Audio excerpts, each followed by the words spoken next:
tanàna kely ambanivohitra hitsara tanàna sy avimanitra. Toy ny ankabeazany amin'ireo tanàna madinika eto Madagasikara dia tso-piaina ny mponina ao aminy, mpamboly, mpiompy ary mpanao asa tanana madinika. Samy tanàna lavitra saro-dalana hitsara tanàna sy avimanitra, mandany roa ka hatramin'ny 3 andro vao tonga ny an-toerana, mihoatra raha ratsy ny andro. Ambanivohitra no misy reto fokontany kely reto, ary na faritra roa samihafa aza no ahitana azy dia hitoviny rakotr'ala sy ny zavaboary manodidina azy. Ny tandavan'ala mampitohy an'ny fandriana sy vondrozo no iraisan'ireto fokontany sy tanàna amin'ny fanalavitra ireto. Ny fiarovana ny tandavan'ala fandriana Marilambo izay tandavan'ala manodidina ny 7 hektara io dia asa lehibe tokoa noho ny io tandavan'ala io manan-karena amin'ny tontolo iainana, ao ny zava-maniry isan-karazany, ao koa ny biby isan-karazany ary indrindra moa ireo loharano isan-karazany izay mivoaka ao amin'anatin'io tandavan'ala io ary ampiasain'ny mponina manodidina io tandavan'ala io koa moa zany ny tandavan'ala fandriana Marilambo. Raha ohatra zany ka tsy hoe io ala io omaina avy ny fambolena izay ataon'ny olona amin'ny faritra iva rehetra. Io ala io amin'ny Solampy ataontsika hoe misy pente be ny misy an'ireo ala reo. Raha ireo zany no simba, raha reo no miala aby dia antenaina fa hokaon'ndrika ny tany ary hifarana aty amin'ny faritra iva. Ny tanimbary rehetra zany dia ho tototra ary ny fambolena rehetra dia tsy hamokatra. Na hiavimanitra na hitsara tanàna dia samy manana ny vondron'olona ifotony izay miaro ny faritra ala tantaniny. Ao hiavimanitra ohatra ny misy ny fikambanana fanantenana sy ny maitso anala, ary ny ao an-tsara tanàna kosa ny misy ny fikambanana tsara mandroso. Samy manana ny tetikasa ny reto vondrona ireto, fa mitovy ny tanjona tia kotratrarina, ampiena ny fianterana be loatra amin'ny arena fa amin'ny ala mba hitsinjovana ny vody andro merika.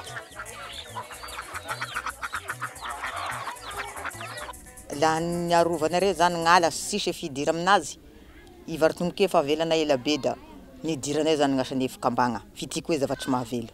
Nalefanare lahatagny pistache da nambola hay, da vita zay. Da avy ataonay saramaso, na vita hay, namboly. Voy izao hay voa agnisy toka saramaso fa sambola navita hay tamizao. Filesaky atao hay da navita avao. Fivoarana agnatin'ny tokantragno, dirako amizay fikambagna zay, da amboarika vokatra amboarika zany, da laha vokatra izy da mizavatra mamaritry. Da amin'igny da laha mahavokatra mety aomfy mahavita vidy, da mividy koa iaho bebe ohatra ny namboariko tamizao koa namboariko ame ho avy.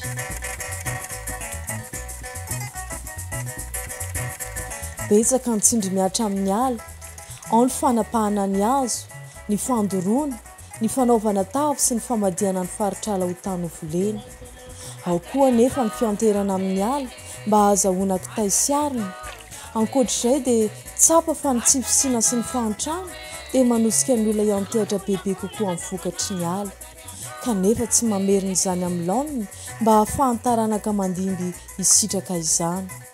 Fikambanana fanantenana sy maitso anala no nanolotra ny tetikasa teny anivon'ny JFSJP dia ny tetikasa dia nanaraka ny fepetra sy ny masitsivana izay hoe manana tanjona manokana dia ny fiarovana ny tontolo iainana, ny fanatsarana farim-piainana ary koa ny fampiakarana ny fahaiza-manao. Izay famatsiam-bola tao anatin'izay teti-bola izay dia hita fa ny 9 isanjaton'le teti-bola izay natokana dia tena hita hoe miapaika aty amin'ny fotony. Izany indrindra nanosika ireo fikambanana fanantenana, i maitso anala sy tsara mandroso vao hiavimanitra sy tsara tanàna ireto, anandrana tetikasa vaovao, ampidirana jiro azo avy amin'ny masoandro izay angovo madio sy azo avaozina ao an-tanàna. Ka nahatonga anay nandray an'io zany taloha teo hay zany da nivelo tamin'ny ala iry. Amin'igny zao angala hitay. Da hitay mirehitry matazaky amin'ny ala igny zao sady agnilovagny sakafo. Ankehitriny io mividy pétrole. Ka agnety mana hividanan'igny zao da tsy ampy. Farany avy taminay zany sahira. Laha natao zany le tetikasa amin'ity kasika ziro ty da mihena zany vola laninay. da fa terin'andrambo ahay zany amin'ny raha ary da faly amin'ny fanoloran'ny io ziry io fa nampian'ny felany vola aminay zany io mety nova zany tokantragnonay amin'ny fitongavan'ity ziry ty. Tetikasa vaovao tsy mbola nampiarina teto Madagasikara izy ity ary ny Barefoot College izay toeram-piofanan'ireo vehivavy laojafy avy amin'ny firenena manitra maneran-tany ny tobokevitra. Alors les projets Barefoot College, ils comprennent beaucoup d'aspects qui nous intéressent au VEF international. Il y a l'aspect de l'énergie renouvelable, puisqu'on fait de l'électrification rurale avec de l'énergie solaire. Il y a l'aspect d'émancipation et de développement des communautés, puisqu'on fait de la protection de l'environnement, souvent dans des aires très éloignées. Il faut pouvoir apporter une contrepartie aux communautés locales qui protègent la forêt, qui protègent l'environnement. Et on travaille depuis longtemps avec ces communautés, on les aide à développer des alternatives économiques, mais apporter de l'électricité solaire et la rendre durable parce que ce sont les communautés locales qui installent et qui font la maintenance des installations, c'est très important pour nous. Vehivavy laojafy fito mirahavavy no nosafidianina nanaraka ny fiofanana ny tilony Inde izay misy ny Barefoot College. Fiofanana mandritry ny enim-bolana iarahana amin'ireo vehivavy teratany samihafa maneran-tany izy io ary ampianarina ho lasa teknisianina amin'ny fampidirana angovo avy amin'ny masoandro izy ireo. Fatantsika moa fa efa miaro an'ilay ala mila jerena koa ny fiainan'ny olona tsirairay hoe mba tena iaro an'ilay ala izy amin'ny fomba maharitra ary vitan'izay fa tsy ho sahirana amin'ny zavatra marobe. Vehivavy zany ho alefa vehivavy lehibe satria ny vehivavy lehibe izay mananjanaka sy mananjafy. Raha ohatra hoe manatraikefy izy dia miverina izy ao an-tanàna satria tonga fampandrosoana ho an'ny zanany sy ho an'ny zafiny. Nametraka masotsivana entitra ny Barefoot College isafidiananareo mpandray anjara. Mandray anjara ny sitrapo, tsy maintsy vehivavy laojafy maherin'ny 70 taona. Tsy manana andraikitra anaty fokotany na fikambanana ireo vehivavy ireo. Zara raha nandiha na tena tsy nandiha fianarana mihitsy. Nosafidiana amin'ny fomba mangarahara mandritra ny fivoriam-pokon'olona ary ny eken'ny fokon'olona sy ny ankohona ny fandraisany anjara. Nanomboka tamin'ny volana novambra 2024 ny sivana teto Madagasikara. Nidina ifotony ny ekipan'ny Barefoot College sy ny VVF izay nandrindra ny tetikasa eto Madagasikara ary niaona tamin'ny mponiny tsara tanàna sy avi-manitra. Ny fandinika aloha, ny fanazava, ny fanafatra, indray andro naninjitra ny fifidiananareo vehivavy mafeno ny fepetra ka sady nandeha ny ady hevitra sy ny fanontaniana samihafa. Rehefa samy afa-po dia ny ekeny rehetra fa Liberta, Florette, Germaine ary Lydia no solon-tenana avy ao avi-manitra. Ary Dotine, Philomène ary Zavitsi no avy any tsara tanàna. Rehefa vita ny fiomanana ara-panjakana sy ny kenokeno isan-karazany dia nandao an'i Madagasikara izy fito mirahavavy ho an'ny tilony Inde. Enim-bolana izy ireo no hianatra ny fomba sy ny teknika mikasika ny jiro avy amin'ny masoandro. Fianarana amin'ny teny anglisy iarahana amin'ny vehivavy avy amin'ny firenena samihafa izay tsy mifankahalala fiteny. Izy fito mirahavavy no an'ny malagasy voalohany nanaraka ny fiofanana. Samba no azy na ny andao any Amoron'Mania sy Antsimo Atsinanana izay faritra ny Aviana na ny andao any Madagasikara. Izy raha teo tsy niteny afa-tsy niteny paritra nahaterahany avy.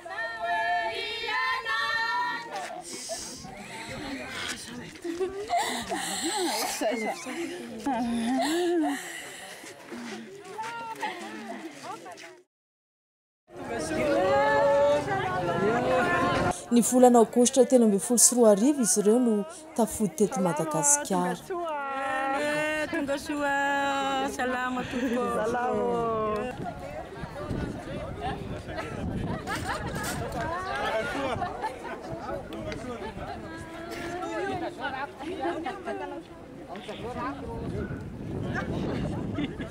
Anaona Madagasikara?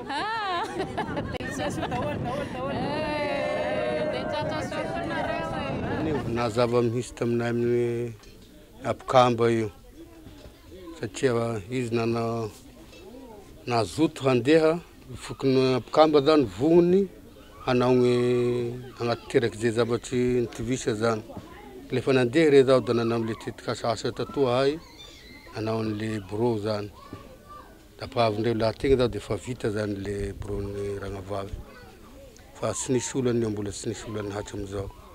Ny volana Jolay 2024 kosa no tonga tao Antsirana amin'ny Tomasina ireo fitaovana iasana ampidirany jiro isan-tokantrano. Ao anatin'ireny baoritra ireny dia ahitana fitaovana samihafa toy ny takamoa, ny panneau solaire, batterie sy kojakoja samihafa ilaina ampidirana ny jiro.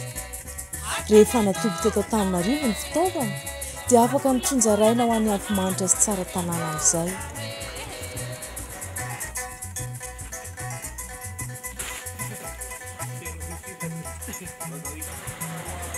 Fiara camion lehibe mitatitra ny entana ho any amin'ireo tanàna roa ireo, lalan-davitra sy manahirana.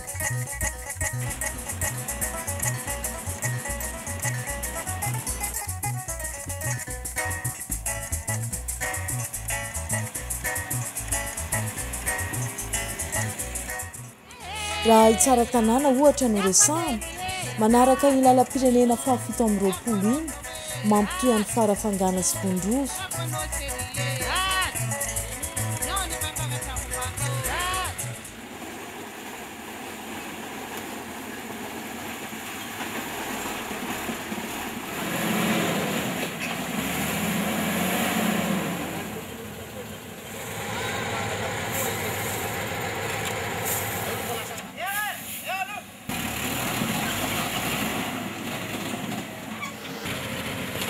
Avy eo Vondrozo no raisin'ireo mponina vao tsara tanàna satria dia atongotra sy andakana sisa no any ahafahana manohy an'ny Vondrozo tsara tanàna.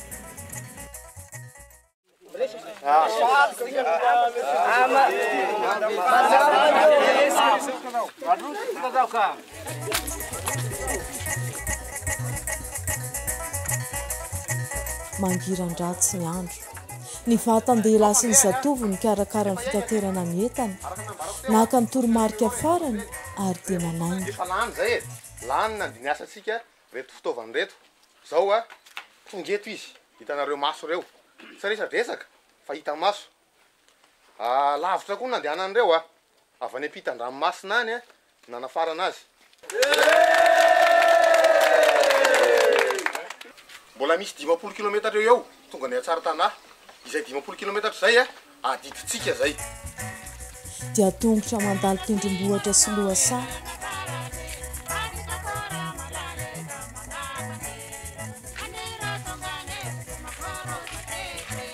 Ny ampita lakana.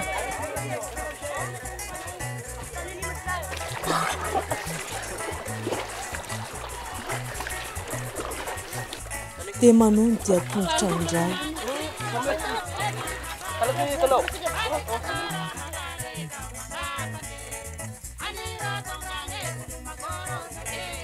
Adiny 7 ny lalana ary rehefa dify ny masoandro vao tonga tsy kelikely ny mpitatitra.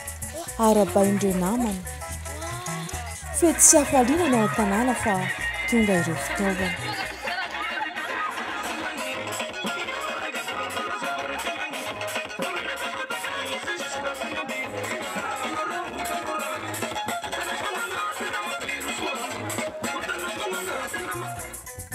Ankoatra ny fitanterana ny entana, dia andraikitra ireo mponina ao Antsaratanàna sy avimanitra koa ny manangana ny trano iasan'izy fitondrahavavy, izay sady hitobian'ny fitaovana ihany koa.